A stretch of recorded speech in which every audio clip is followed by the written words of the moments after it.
नमस्ते दोस्तों, मैं जेपी शर्मा, बॉलीवुड एक्टर, फिर से आपका हमारे इस अनोखे कार्यक्रम में स्वागत करता हूं, जिसका नाम है शकुनी के बोल। आज की हमारी कहानी का शीर्षक है मन लगा के काम। मन लगा के काम, यह हमारी कहानी का शीर्षक है। दोस्तों, एक शहर में एक बिल्डर था, बहुत प्रसिद्ध बिल्डर। इतना प्रसिद्ध कि वो जैसे ही कोई बिल्डिंग, कोई बंगला, कोई रॉ हाउस बनाने के लिए काम हाथ में लेता और हाथों हाथ बिक जाता, इतना प्रसिद्ध। लेकिन बिल्डर ये बात अच्छे से जानता था कि उसकी इस प्रसिद्धि में उसके एक कर्मचारी का विशेष योगदान है, जिसको वो दीनू काका नाम से बुलाया करता था। एक बुजुर्ग थे दीनू काका, जो नक्शा बनाने से लेकर उस बिल्डिंग का या बंगले का या रॉ हाउस का जो भी काम होता था, सब उन्हीं की देखरेख में होता था। और इतना शानदार काम करते थे कि हाथों हाथ सब कुछ बिक जाता था, चाहे वो बंगला हो, चाहे वो रॉ हाउस हो, चाहे वो बिल्डिंग हो। एक दिन दीनू काका ने बिल्डर से कहा कि साहब, मुझे 30 साल हो गए आपकी सेवा करते करते कब वक्त गुजर गया पता ही नहीं चला। अब मैं आराम करना चाहता हूं, इसलिए अब आप मुझे इजाजत दें।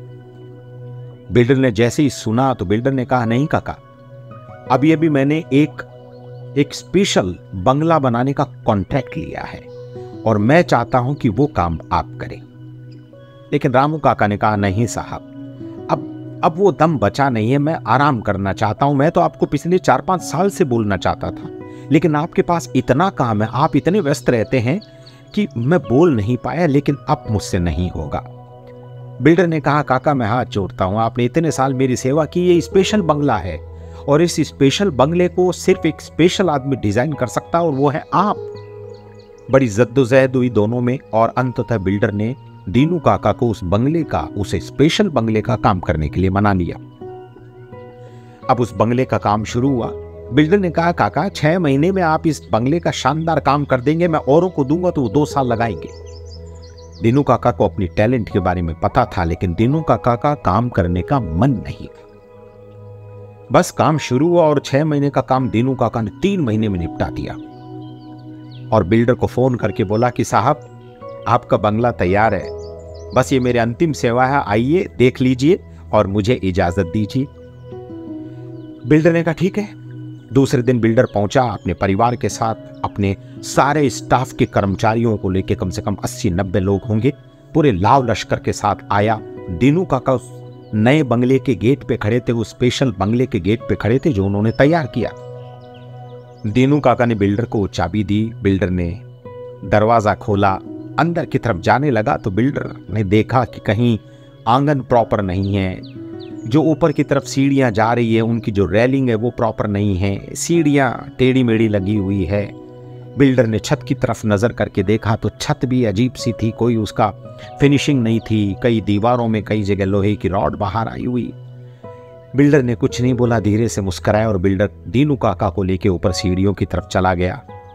दीनू काका और बिल्डर सीढ़ियों पे खड़े हो गए बालकनी में, और नीचे खड़े हुए अपने परिवार और अपने स्टाफ के लोगों से बिल्डर ने कहा कि दोस्तों, आप सब जानते हैं कि आज मेरी जो कंस्ट्रक्शन कंपनी इतनी प्रसिद्ध है, उसके पीछे सिर्फ एक आदमी का हाथ है और वो है हमारे दीनू काका। दीनू काका ने हाथ जोड़ के सबका अभिवादन किया। बिल्डर ने आगे कहा, दीनू काका 4-5 साल से रिटायर होना चाहते थे, लेकिन मुझे बोल नहीं पाते थे क्योंकि इतना काम आता था कि फुर्सत ही नहीं होती थी कि दीनू काका मुझसे ढंग से बात कर सके। आज से 3 महीने पहले दीनू काका ने मुझे कहा कि मैं रिटायर होना चाहता हूं। हालांकि मैं तो चाहूंगा कि दीनू काका जिंदगी भर मेरे साथ काम करें, लेकिन अब दीनू काका ने जिद पकड़ ली, बोला नहीं साहब, मैं अब काम नहीं करूंगा। तो मैंने दीनू काका से कहा कि एक स्पेशल बंगला डिजाइन करना है और वो बंगला सिर्फ और सिर्फ दीनू काका ही डिजाइन कर सकते हैं। सबने तालियां बजाई। तो बिल्डर ने कहा, दोस्तों, ये स्पेशल बंगला आज आपके सामने है। बिल्डर ने अपने अंदर के उद्गार, अंदर की भावनाओं को बाहर नहीं आने दिया। बोला, ये स्पेशल बंगला दीनू काका ने डिजाइन किया है और मैं इस स्पेशल बंगले का कॉन्ट्रैक्ट मैंने लिया था और ये स्पेशल बंगला दीनू काका के लिए ही था। मैं ये बंगला दीनू काका को उपहार देना चाहता था। क्योंकि मैं चाहता था कि 30 साल सेवा करने के बाद दीनू काका अपनी बची हुई जिंदगी एक शानदार बंगले में गुजारे। ये बोलते हुए उसने दीनू काका के हाथ में उसी बंगले की चाबी रख दी। बोला, दीनू काका, कोई स्पेशल कॉन्ट्रैक्ट नहीं था। जब आपने कहा कि मैं आराम करना चाहता हूं तो मेरे मन में आया कि दीनू काका को मैं एक सुंदर सा बंगला उपहार में दूं, एक स्पेशल बंगला। और ये मैंने आप ही के लिए बनवाया था, इसका सारा खर्चा मैंने आप ही के लिए किया था। बिल्डर बोल के निकल गए। दीनू काका अचंभित हो गए, आश्चर्यचकित हो गए। अपने हाथ में पड़ी हुई बंगले की चाबी को देखने लगे। काटो तो खूब नहीं। दीनू काका को अफसोस हुआ कि मैंने 30 साल बराबर काम किया, लेकिन अंतिम समय में मेरे मन में ऐसा क्या हो गया कि मैंने कितना बड़ा अनर्थ कर दिया। लेकिन कहते हैं ना कि अब पछताए क्या हो जब चिड़िया चुग गई खेत। दोस्तों, ये कहानी हमें ये सीख देती है कि आप कोई भी काम कर रहे हैं, कोई भी काम, आप उसको ये सोच के बिल्कुल मत करो कि ये मेरा अंतिम काम है। मेरी नजर में आप ये सोच के करो हर काम को कि ये मेरा पहला काम है और उसको मैं पूरी ईमानदारी से करूंगा। अगर आप जॉब कर रहे हैं, आप जहां काम कर रहे हैं, तो आप ईमानदारी से काम करिए। आप अपना व्यापार चला रहे हैं तो ईमानदारी से चलाइए।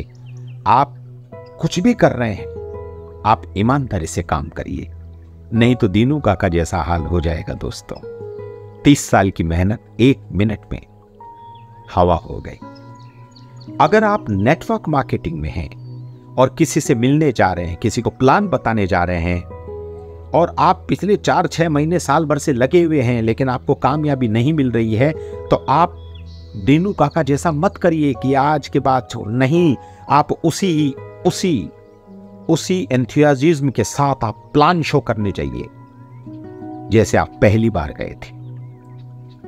उसी शिद्दत, उसी खुशी के साथ आप मिलिए जैसे आप पहली बार मिले थे, क्योंकि पता नहीं कब क्या हो जाए। कहते हैं ना कि अगर चाबियों का गुच्छा है तो कोई न कोई ऐसी चाबी होगी जो ताले को खोल देगी। हो सकता है आपके पास 50 चाबियां हो, 49 चाबियों से ताला नहीं खुला, लेकिन अंतिम चाबी जो है वो ताला खोल सकती है।